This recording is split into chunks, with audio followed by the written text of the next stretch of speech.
Hi, everyone. Before I get to the episode, I want to take a moment to address the United States Supreme Court decision to overturn Roe v. Wade on June 24th, which stripped away the right to have a safe and legal abortion. Restricting access to comprehensive reproductive care, including abortion, threatens the health and independence of all people, which we have already seen with abortion bans and restrictions in countries like Poland and Malta. This decision has dire consequences and could have harsh repercussions for other landmark decisions within the United States. I encourage our audience, American and otherwise, to learn more about what you can do to help at podvoices.help. I encourage you to speak up, take care, and spread the word. Welcome to the Ellevate podcast, conversations with women changing the face of business. And now your host, Maricella Herrera.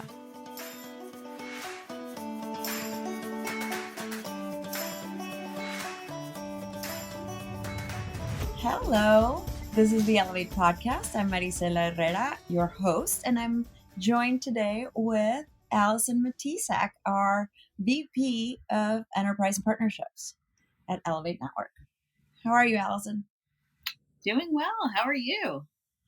I'm doing well, trying to figure out my how to start this podcast. It's a little bumpy, so you're the first person to join me as a co-host for these intros after Kristy left. So it's been a little bit of a whirlwind the last few days. It has been, but in a bittersweet good way too. And congratulations. We're excited to have you, lead us into the future of Ellevate. I'm excited. I'm very, very happy to be taking on the role of CEO of a place I love and that I've worked at for so long. And I still remember, Allison, when you started, it was 9 years ago? It'll be 9. Yeah, it is already 9 years. Yes. And we met at that event in New York City. You remember that first event? Oh, I fully remember. I remember you coming up to me and being like, "Oh, hi, I'm Allison." And I'm like, good for you. But I don't know why you're telling me this. Oh, we've come a long way. Oh, if we could tell all the stories. I think we eventually have to write a book of the inner workings of the largest community for women at work. We do. And maybe a new podcast too. Yeah. So you and I were just talking before jumping in. We were on a meeting and talking about the new world of work and what's happening and what people are looking at and companies are thinking of with the recession coming through. And I've found it interesting to see, we're all bracing for what's going to happen in the economy in the next few months. It doesn't look good. And as leading a business, it's kind of what should we be focused on? If we're doing cost cutting, does that mean, employees? We're thinking lots of businesses are returning back to work. And you were saying, they're focused on the physical space and not focusing on the people that are returning to work. So what do you think companies should be thinking of if they want to retain their talent during these times of so much uncertainty and of so much change? Yeah, good question. And this has been on my mind a lot. And, part of a lot of the conversations that I'm having with our clients and partners. But the focus is going in the wrong direction for some companies where, as you think about the recession, the economy, everyone's zeroing in on the numbers. When you think about still returning to the office and, every Omicron variant is a bump in the road where that delays things, but nobody's focused on their people. They're not thinking of their people. How do they take care of their people? The mental health, the stress that this causes, their greatest asset, and they need to take care of them. And maybe that means shifting around how they support them from career development and leadership development. But they have to focus on what each change means for their people and not what it, means for their bottom line. Of course, their bottom line is important in order to Right. keep those people, but it goes back to being empathetic and caring about I their think it's greatest about asset. treating people as humans. We forget, right? Sometimes Yeah, a lot of leaders just think of their people in the old way of human resources. If you think about it, that just sounds kind of yucky if you really pay attention to human resources yeah, as like a term. We forget that right. these are humans that have feelings, that have lives, that are people that you need to care for and you need to treat as grown-ups, as humans, and understand what their needs are. Um, so I know some of our partners are doing really good work in this sense. I was talking to people from New York Life yesterday, and they're thinking of how are they coming back to the office in you know different stages. I was listening to a podcast on what research is showing is the most likely way that companies will end up doing this, which will be 3 days a week, likely Tuesday, Wednesdays, and Thursdays. But is that going to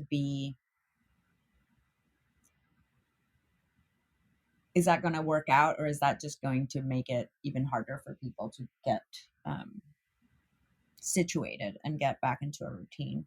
And I don't know. It's going to take time. It's going to take time. And the other thing I saw, this was maybe a year or so ago. Time What is is time? crazy these days, but that Thursday's the new Monday or something like that. When it comes to being in the office, and how you structure your client meetings, and I just thought that was kind Yeah. of funny. Wow. No more Mondays.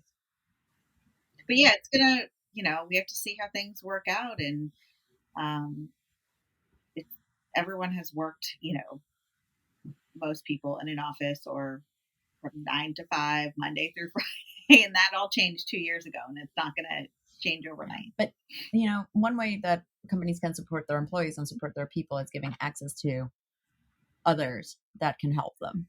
And, you've heard of companies that as benefits use, mental health apps like Talkspace or BetterHelp. And I think that's a wonderful benefit for companies to offer. And, we have some of our partners who use Ellevate as another benefit that they offer to their workforce.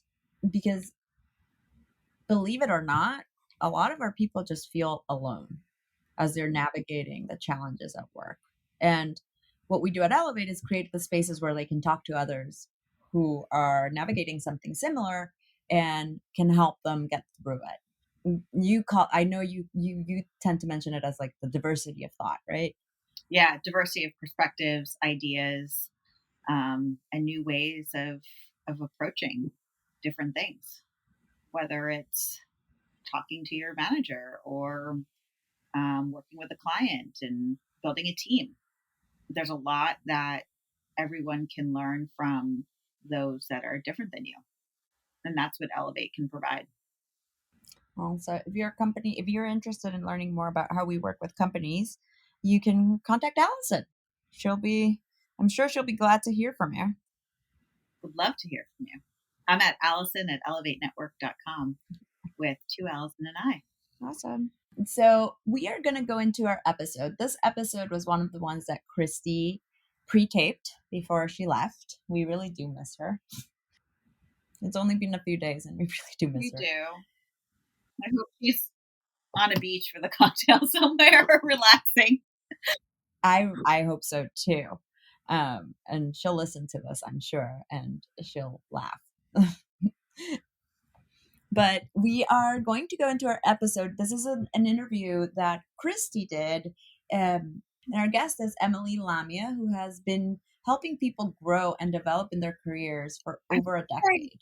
In 2015, she founded Pivot Journeys to create experiences to help individuals navigate their next career move and find meaningful work. I was so excited to see this podcast because Emily was part of my squad in the summer of 2020. So, a few months into COVID life.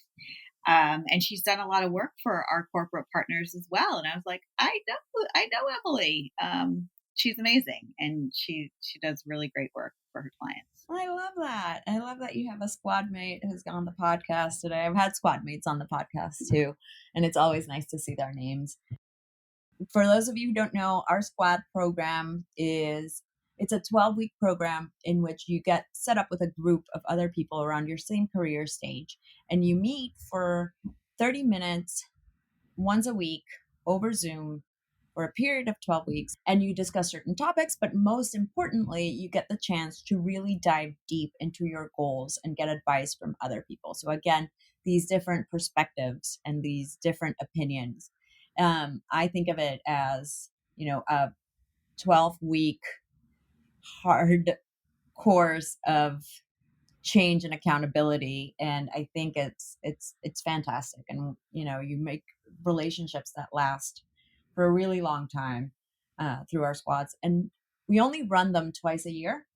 Squad applications are actually still open. We extended the deadline, so you can sign up for a squad at ellevatenetwork.com/squads before applications close on the 22nd. Yeah, it's a very powerful experience. I know it's hard to envision if you have 30 minutes for 12 weeks, but it's time well spent, money well spent, and very rewarding. So now we're going to go to Kristy's interview with Emily.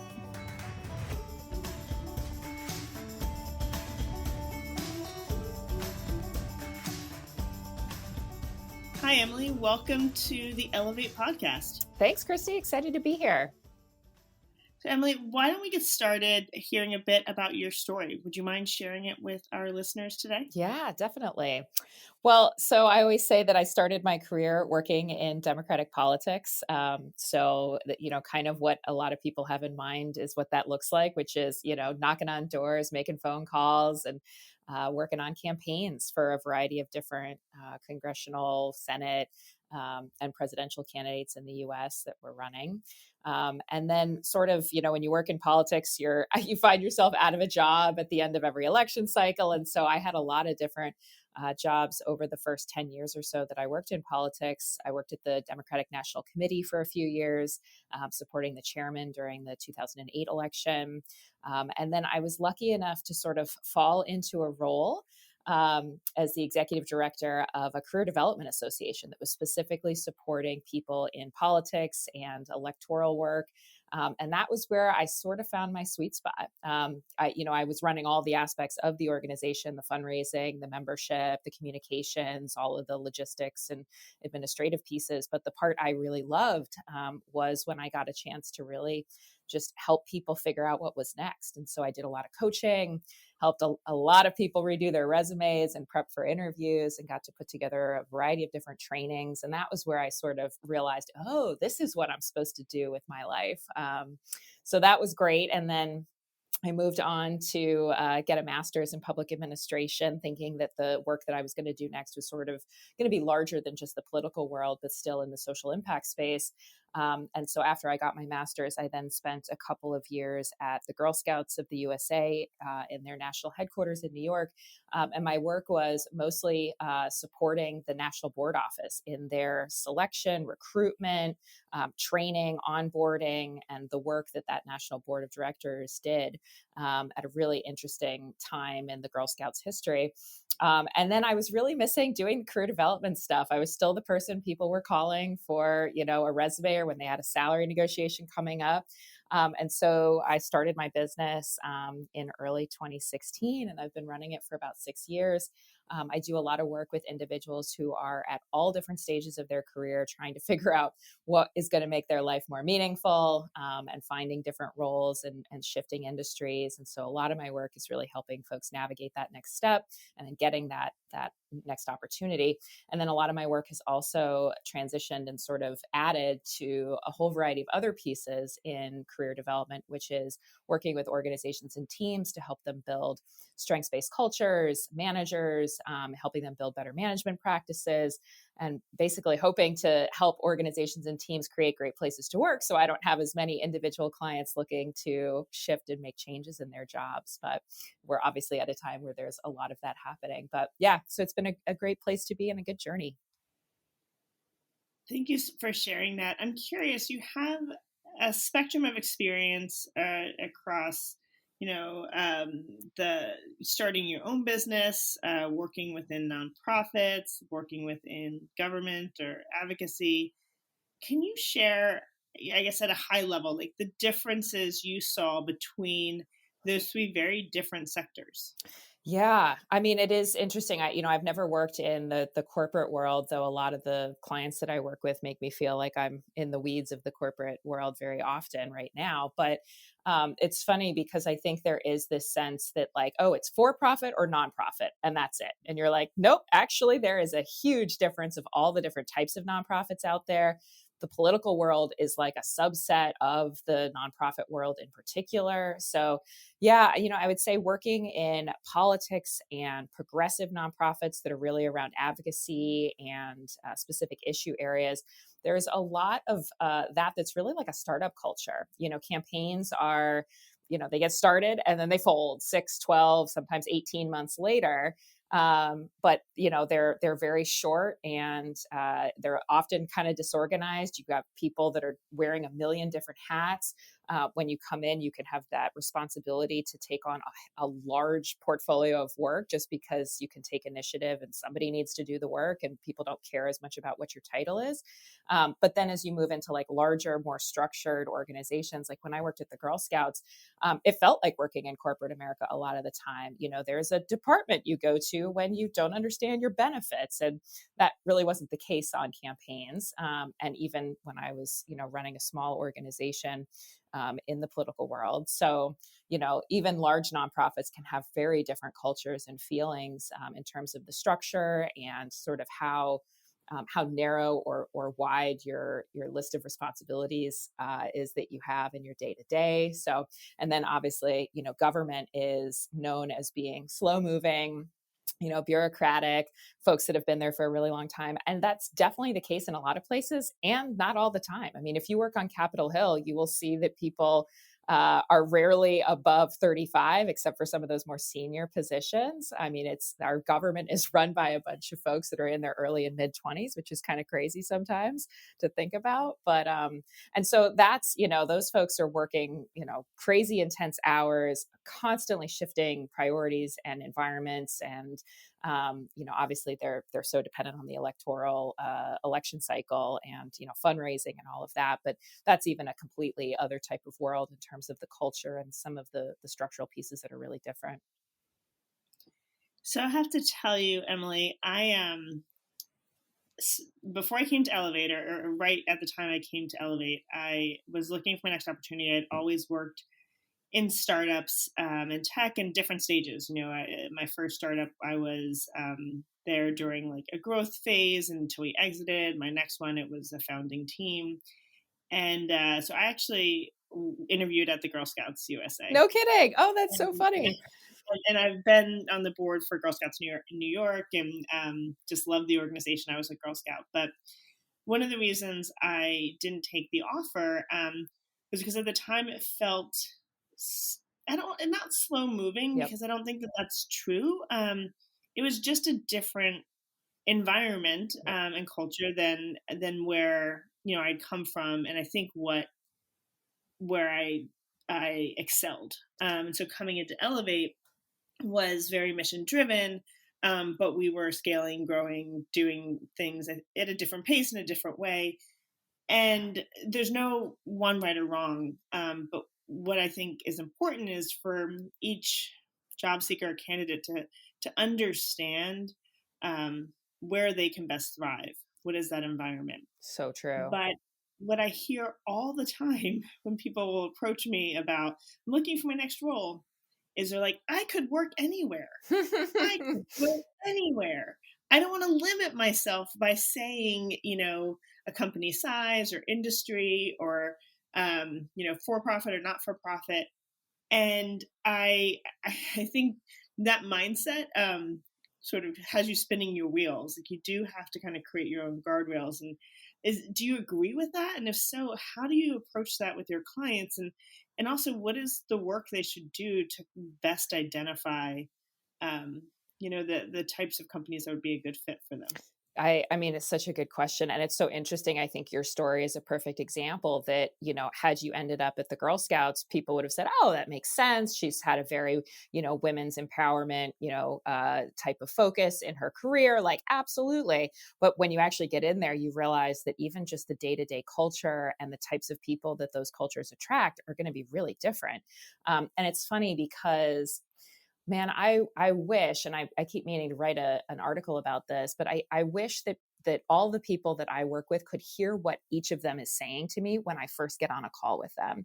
Because when I'm talking to somebody who's in the corporate world, they say, I make great money, but oh my gosh, I have no work-life balance and I want more meaning in my work. And then they have this idea that, oh, they're just going to decide to go into nonprofit as if it's one big, all the same. And then I talk to people who are in nonprofit and they feel they're not compensated well enough, even though some people actually realize they are compensated pretty well. But, they still feel like they're working crazy hours, that the mission is great, but maybe the resources could be used differently, like a variety of different, kind of complaints and frustrations that I hear from those folks. And they say, well, I want to go into the corporate sector because at least I can make more money. And I get the idea that folks in the private sector, they're more really just clarified around the bottom line. And so that drives a lot of the structure and a lot of the decisions in a really effective way. And of course, I wish they could just talk to each other to realize that the differences in what they're saying, they're basically saying the same thing, and they're making all these assumptions about what it's like on the other side. And so what I say to folks is, there's no easy way to type in a job description and say, I want this title in this type of place, and every place is going to be a good fit.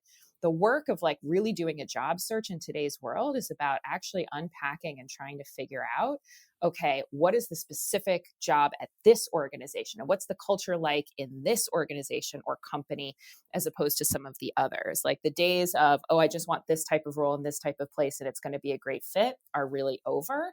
And we're seeing so much differentiation between even things that are in the very same sector. So I think you're right that there's a lot to unpack, and you do have to have some guardrails. You have to know what is most important to you in some of these pieces.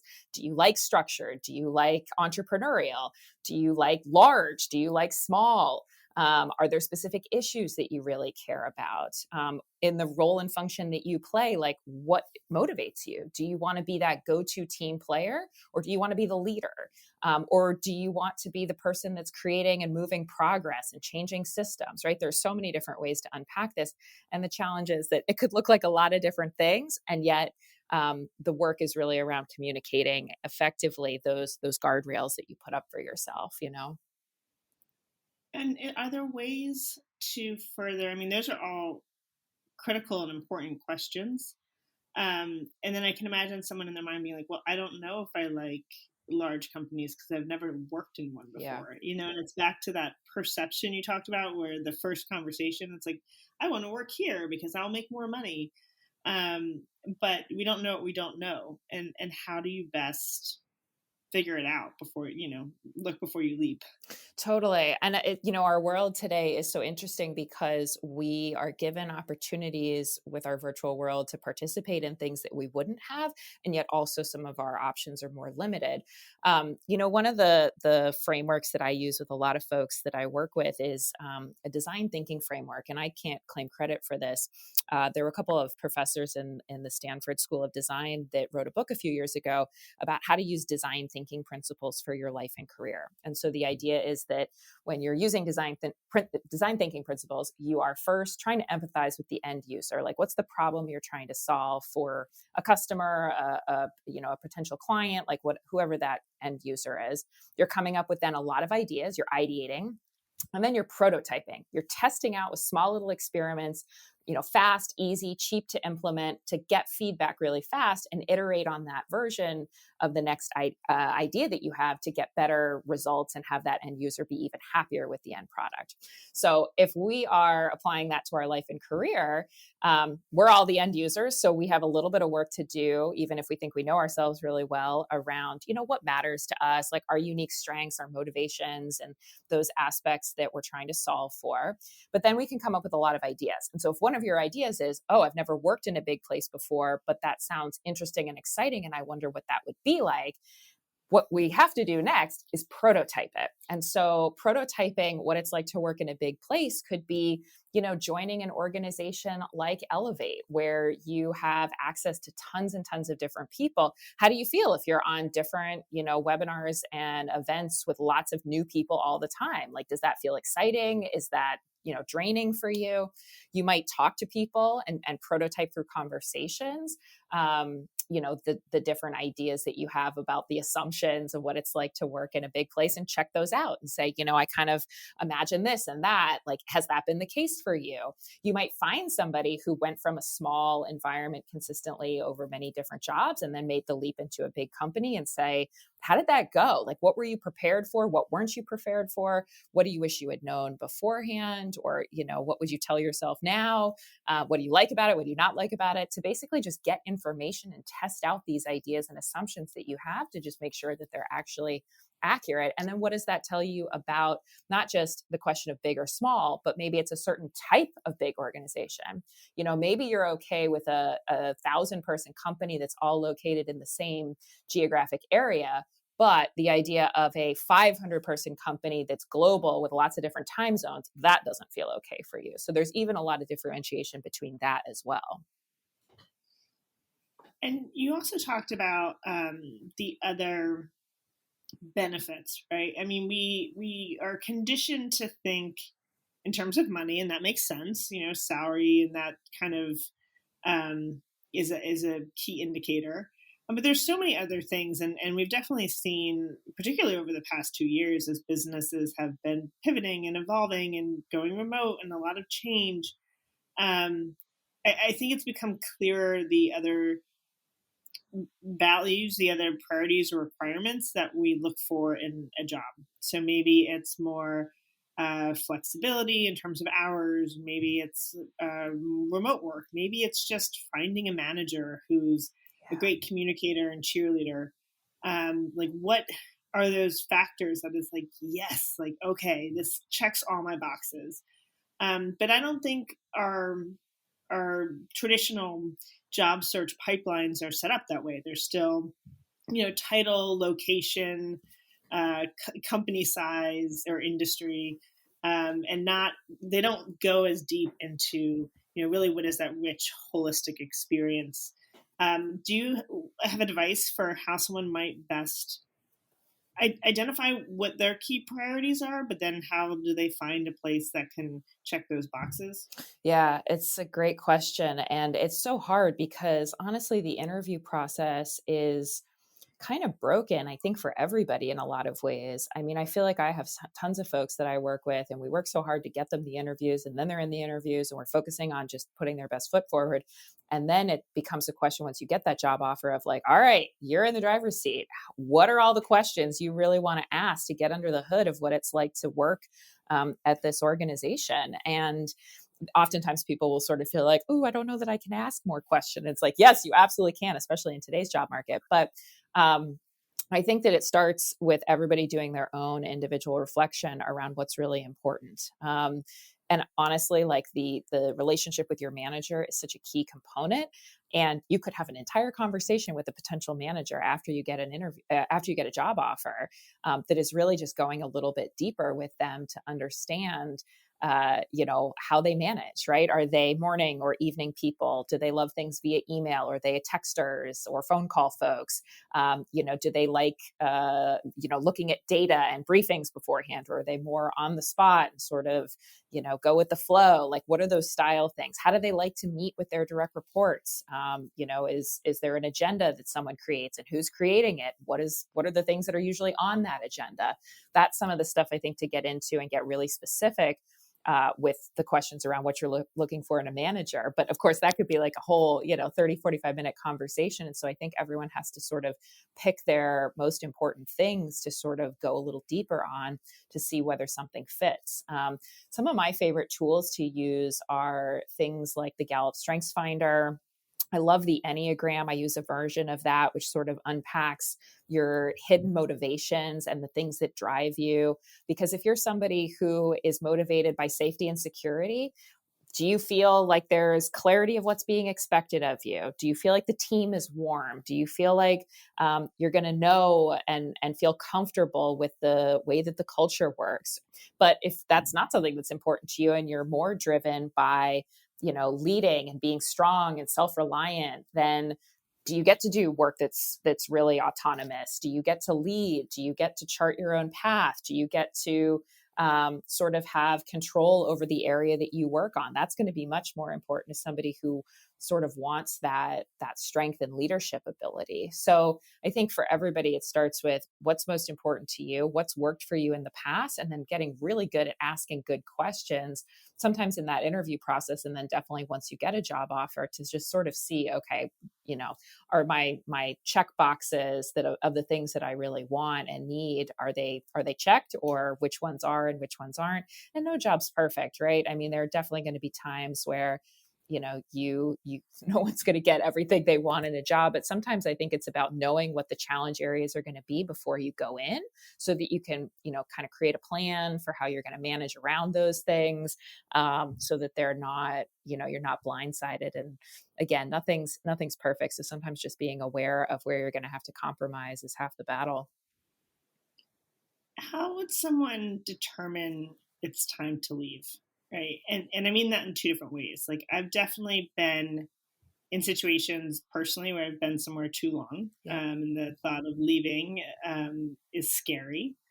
And then also, probably for many people, there's multiple times throughout a month or a year where you're like, all right, it's time to go. And it could be situational, like a bad meeting or a bad review, or maybe you're just burn out, or you don't see the next pathway, step forward in the organization. I mean, there's so many reasons, but like, is there advice you usually give for how to best determine, like, yep, all right, now's the time, and also, how to get over that fear? Yeah. And I do think it's different for everyone. And I think one of the things that's so challenging in our world, especially for folks that join a community like Ellevate that is about, putting your career and your professional growth as a priority, is that sometimes I think we have this sense that it can, like, if you're not moving forward in your career, if you're not thinking about the next raise or the next promotion or what you're doing next, that like somehow you're doing something wrong, or you must not be that talented, right? Like, sometimes in life, you just need to coast. You need to stay where you are. You have other priorities in life. And maybe it's not time to think about what's next because you've got some personal things that are taking front and center. And that's totally fine.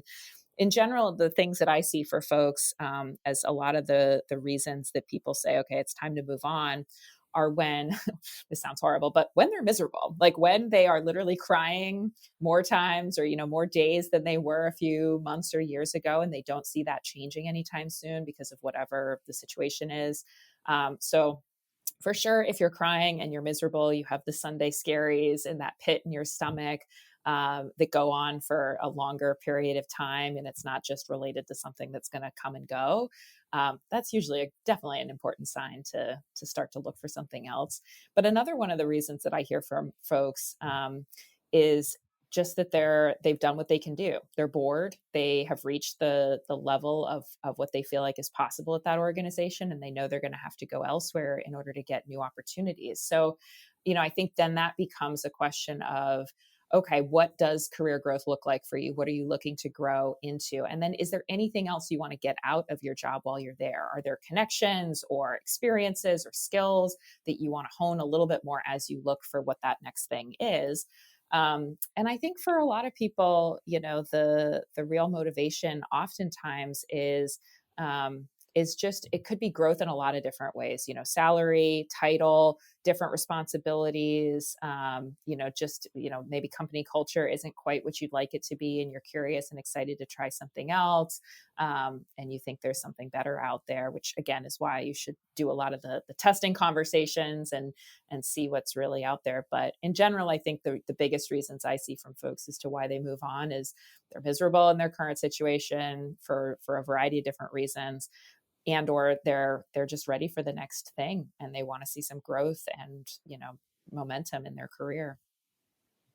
And so when you're working with companies on this, like, what is your advice to them? I mean, how so many companies now are thinking, how do I retain my employees, and how do we remain competitive in that marketplace? And it's, I feel like it's not an overnight solution. It takes work. What advice do you give to your clients? Yeah, I think it's a couple different things, and there are a couple of examples that come to mind. I spoke to a consulting firm last year, and they came to me because they said, our employee engagement survey basically told us our lowest rated thing was that people don't feel like there are opportunities for growth and development. And they were wondering how they fix that. And that's where we need to understand really what the problem is a little bit more, right? Sometimes people not feeling like there are opportunities for growth means there is no skill development, right? There aren't hard skill or soft skill trainings. People need certain skills in order to progress, and like they just don't have a way to get those skills in a practical learning way. Sometimes not getting the opportunity for growth means there's literally no position open, and there's never a position open, or the people that get put in those positions are external folks. There's no movement for people internal to move up and have new opportunities and get promotions. And sometimes it's that there is opportunity, but it's so far out of reach that you'd need to kind of step out and go to something else and then have to come back. So a lot of the time, I think it's really about understanding, like, what are we trying to solve for when people feel like there's not growth, and that's why people are leaving? Is it because, you're not offering any skills trainings? Is it because the structure of your organization doesn't allow for promotion and growth? Is it that the people who are getting those things are not the people who want it, and are not internal? So I think it's really about understanding why people are leaving. And if it's because they need growth, then there's a lot of different mechanisms you can put into place to really put that into place and structure that.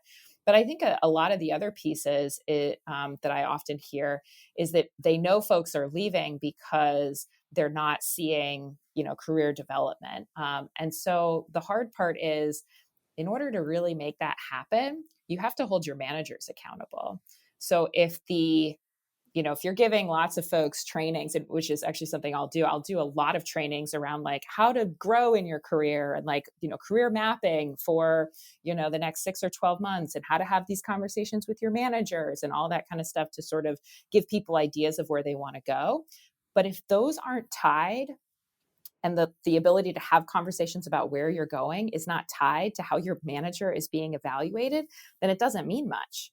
If managers are not told your performance review, your salary, your promotion is going to be dependent on whether or not you're allowing your team members to grow and to feel engaged, then, there's just not as much of an incentive for these things. So I think for a lot of organizations, it's really about understanding why your employees are leaving, and then really baking in some of the things that would address those reasons to the whole company culture and how people are evaluated. I mean, everybody knows you should be having a career conversation with your manager. Your manager should care about where you see yourself growing, what skills you want to have and build. But if your manager is not given any tools to have that conversation, if they're not held accountable for actually doing it and producing any results with it, then that's why people get frustrated and they leave. So I think that's where just a lot of and this is what's fascinating to me about the HR and learning and development world right now, because, HR seemed very apart and separate for a long time. And in a lot of progressive political worlds, like HR didn't even really exist. And so I think there's a lot of really interesting change and conversations happening around how this learning and development and people being given opportunities for growth is so important to having good cultures and having people who stick around. And so that just becomes that much more important. So, I mean, I could talk about this for hours, as you can tell. Well, and I want to add another layer to what you just said as well, because, there's an aspect from the individual contributor to the manager to the organization of having clarity around the business goals and how employees can align around that too. And so a company should absolutely have goals for managers around how they best cultivate talent and support talent and create those opportunities for growth and development. And then how you can also steer that in a way that is valued, within the bottom line of the business. For example, you might have someone in your team and maybe you're in marketing and, they really want to learn, I don't know, I'm going to have a bad example, like graphic design or something. Yep. But if that's not driving the KPI of your team, if your team is really focused on, content marketing and graphics doesn't have something to do with that, which actually does. So I'm giving a bad example, but it's like whenever I have that conversation with my team, it's always like, what are you interested in? How can you grow? And how does that benefit the business? 100%. And so how do we make it like mutually beneficial where you then understand the way that this not only grows in your career, but also in, your opportunities to provide value to the organization and get that in return. 100%. I think that's one of the things whenever I'm talking to individuals who are trying to get a promotion or thinking about asking for a raise, my number one question is what matters to the boss, right? How do you get the best of that person to set the conversation up as successfully, hopefully, as possible? But then also, what are they going to care about? What do you need to offer them as to how this is going to make their lives easier or show, specific things that are going to be related to the stuff that they care about, what they are measured on, and overall the health and success of the organization or the business. Absolutely. So many of these conversations around compensation, promotion, skills development are perceived negatively in our business world, and particularly when it comes to women. Yeah. Negotiation, I think, is a bad word, a dirty word, versus, it's mutual beneficial compromise. Like, how do we get to a place where we can both see success? Yeah. And what advice do you give around approaching those negotiations and tough conversations? Yeah, I mean, I think the biggest, most important piece is stepping back to say, what are you trying to get out of this? Like, what do you actually want this to look like in a successful, conversation, negotiation, whatever you want to call it, and then preparing. I think a lot of folks just think like, okay, I'm going to go in and ask for a raise. And they don't necessarily, sometimes they'll do some market research and such, but they won't do all of those pieces like we were just talking about, where it's, okay, and how are you going to get the best of your boss? And how are you going to tie it to the bottom line? And how are you going to address any potential concerns that they might have about this? And so I think, one of the biggest things that I work with folks on, and that I feel like sometimes I'm on just a complete soapbox about, is, have you prepared for that conversation? Like, what is your opening statement? Like, what are your supporting points? How are you wrapping it up and getting to next steps? And so I think that preparation is so, so important. And just being able to troubleshoot it with another person, imagining what they might say or what those concerns might be. Yeah. Well, that was all very important. So I think you covered it really well. Cool. Well, Emily, thank you so much for all of this advice. It is certainly a time of we're talking about great resignation and career change, and I think that that's inspiring and exciting after the time we've come through. And I also think it creates a lot of anxiety within the workforce too. If you're happy where you are, you feel like you're in a good situation, you like the work you do, all of those qualifiers and indicators that you mentioned before about, what you look for in your next role. But if you have found success in this moment, and there feels to be a lot of pressure that you're supposed to be looking elsewhere. Did you hear that at all? I do, and it's funny because I mean, usually by the time individual folks have decided, okay, I might need to work with a career coach, they're like, okay, I need to make a change and I'm stuck or I need support in some way. But I do think that when I talk to a lot of folks in sort of a non-formal way, there's a lot of the like, I've thought about this, but I don't know. I don't know when the right time is, or, if I should be looking for something else. And I think that one of the most important pieces is to just kind of take a little bit of that pressure off of yourself. And like, life is long. There are a lot of different chapters. Maybe this next chapter is not about a promotion or like really doing something specific at work. It's, you're starting a family, or you have, elderly parents you're taking care of, or you have personal other things, you're, training for a marathon or whatever. And that's all good and fine. Just because you're not, moving up in your career in the next stage doesn't mean there's something wrong with you, or you're not still a dynamic, awesome potential, professional who's going to move on to do great things. And sometimes it is about pushing yourself, but I think that's why everybody kind of needs to do work and know like what really drives them at the end of the day, so that they can make sure that that whatever they're feeling that pressure around, that they're not shooting all over themselves, and that they're really being true to what those values and goals and motivations are for themselves really deep internally. Well, that was amazing advice. And Emily, thank you so much for joining us today on the podcast. I really enjoyed this conversation. Me too, Kristy. Thanks for having me.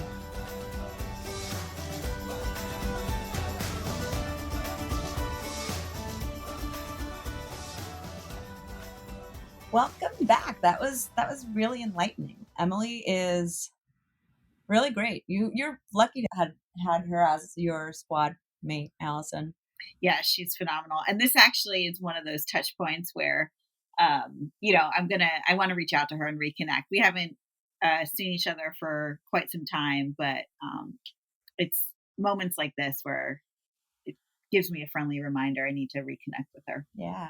She's also a superstar for our Ellevate community. She writes tons of content and articles that are very well received. And it's great to have get advice from her in all these different forms. So I'm just really happy we could have her in the podcast.